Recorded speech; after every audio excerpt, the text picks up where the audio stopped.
योगी जी वो आदमी है जो सिर्फ डकैती डालते हैं कि उत्तर प्रदेश में भेदभाव किया जा रहा है। सरकार जानती है कि मुझे जनता के वोटों से जीतना ही नहीं है, हम तो चोरी कर लेंगे, डकैती डाल लेंगे। देश में एसआईआर की चर्चा लगातार चरम पर है, लेकिन अखिलेश यादव का कद लगातार बढ़ता जा रहा है। इसका एग्जाम्पल एक बार अखिलेश यादव ने आज फिर दे दिया।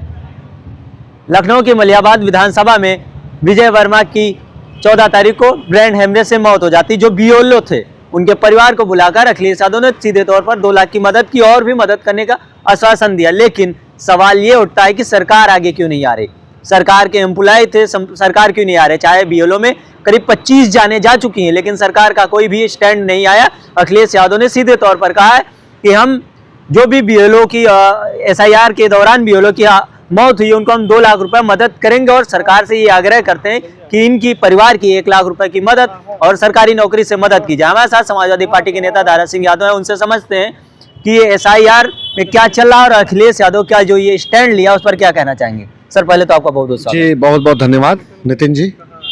क्या कहना चाहेंगे, आज अखिलेश यादव ने एक बार फिर से बड़ा दिल दिखाया। एक तरफ जहां सरकार में होते हुए सरकार मदद नहीं करे, लेकिन अखिलेश यादव विपक्ष में होके ये मदद इतनी क्यों कर रहे हैं। देखिए सबसे पहले मैं आपको बता दें कि माननीय श्री अखिलेश यादव जी का दिल उतना ही बड़ा है जितना हमारे धरती पुत्र माननीय मुलायम सिंह यादव जी का था। माननीय मुलायम सिंह यादव जी उत्तर प्रदेश में किसान, नौजवान, महिलाओं के लिए जो किया और सबसे ज़्यादा शहीदों के लिए जो किया वो आज भी याद किया जाता है। और माननीय श्री अखिलेश यादव जी पर कई आरोप लगाए थे, भारतीय जनता पार्टी के लोग लगाते हैं, आज वो सब झूठे हो गए। क्योंकि देखिए विपक्ष में होकर भी वो बिन भेदभाव के लोगों की मदद कर रहे हैं, लोगों का इलाज करा रहे हैं, पढ़ाई के नाम पे पैसे दे रहे हैं। मगर भारतीय जनता पार्टी आप बता दीजिए कि डबल इंजन की सरकार है, कहाँ पे खड़ी हुई। चाहे वैक्सीन में कोरोना लॉकडाउन के दौरान आप देख लो, जो कोरोना योद्धा बनकर लोगों की मदद कर रहे थे उन पर लाठियां चलाने का काम किया गया था, पर आज भी भारतीय जनता पार्टी द्वारा उनको सम्मानित नहीं किया गया। चाहे एम्बुलेंस चालक हो, चाहे डॉक्टर हो, चाहे नर्स हो, और जैसे हम लोग जैसे समाज सेवी थे जो लोगों को बचाने का काम कर रहे थे उस समय।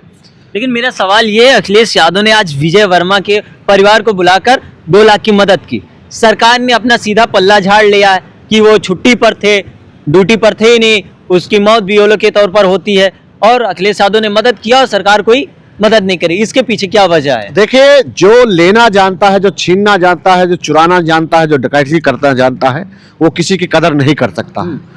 योगी जी वो आदमी है जो सिर्फ डकैती डालते हैं, छीन सकते हैं, दे नहीं सकते हैं उत्तर प्रदेश को। मैं भारतीय जनता पार्टी का एक नेता, आप बता दीजिए 8 साल से डबल इंजन की सरकार है, किसी गरीब के घर पे जाकर उसको 2 लाख या 3 लाख का चेक देने का काम किया हो। और आपको बता दें इसी उत्तर प्रदेश में एक का पास हुआ था चेक, आज वो चेक आप सोशल मीडिया पर सर्च करना कितना पैसा पास हुआ था और कितने के चेक उसको देकर उन्होंने मुंह बंद करने का काम किया था। आज बेलो को ट्रेनिंग अगर दिए होते तो बेलो परेशान ना होते। बेलो भी उत्तर प्रदेश के हैं, उनका परिवार भी उत्तर प्रदेश में रहता है। और मैं कहना चाहता हूं आपके चैनल के माध्यम से कि उत्तर प्रदेश में भेदभाव किया जा रहा है, तोड़ फोड़ किया जा रहा है। क्यों? क्योंकि सिर्फ सत्ता में बने रहना चाहिए। आप बता दीजिए यहाँ आज भारतीय जनता पार्टी का नेता कल जो BMW से चल रहा था आज करोड़ों की गाड़ी से चल रहा है। मगर आप बता दीजिए गांव का कोई किसान या गरीब का बच्चा क्यों नहीं आज कोई, हम कह रहे हैं कि 800 ही खरीद ले इनकी सरकार में। इन्होंने इतनी महंगाई बढ़ा दी है, महंगाई इस तरह बढ़ाई है। और दूसरी चीज ये जो SIR लाए हैं, आप ये बता दीजिए 8 सालों में इन्होंने किस काम में नहीं करा दिया है। कभी आधार कार्ड, कभी पैन कार्ड, कभी SIR।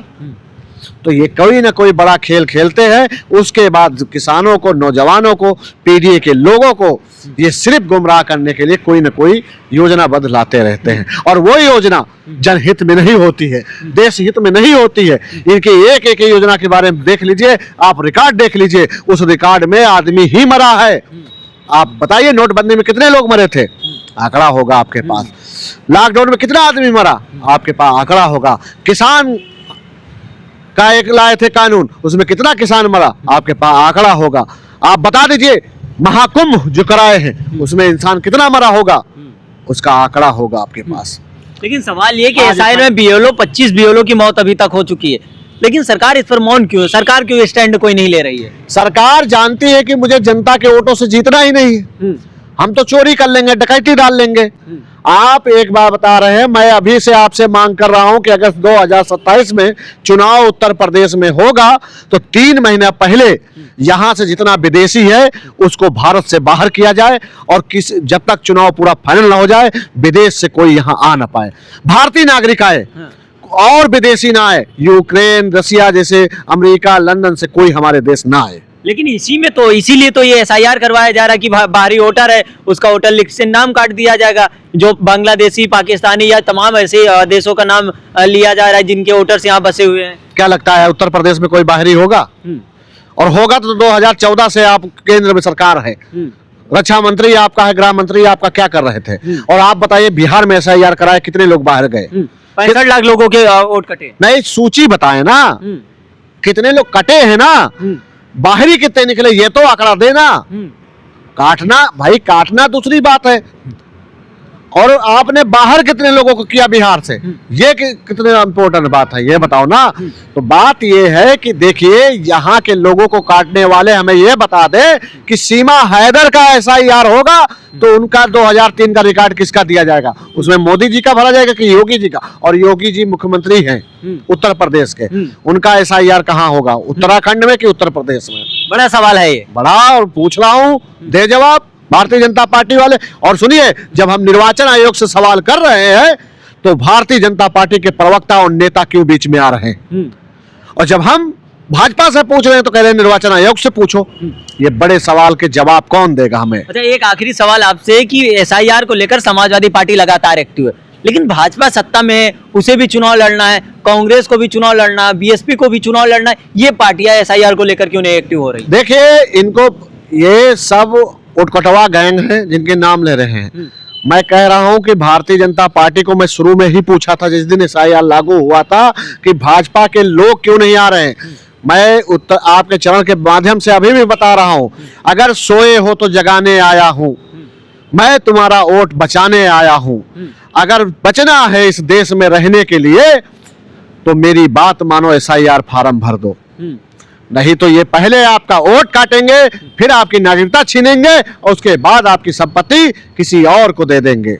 चलिए, बात करने के लिए बहुत बहुत धन्यवाद। हमारे साथ समाजवादी पार्टी के नेता दारा सिंह यादव थे, जो अपने बेबाक अंदाज के लिए जाने जाते हैं। एसआईआर को लेकर हमने उनसे बात की।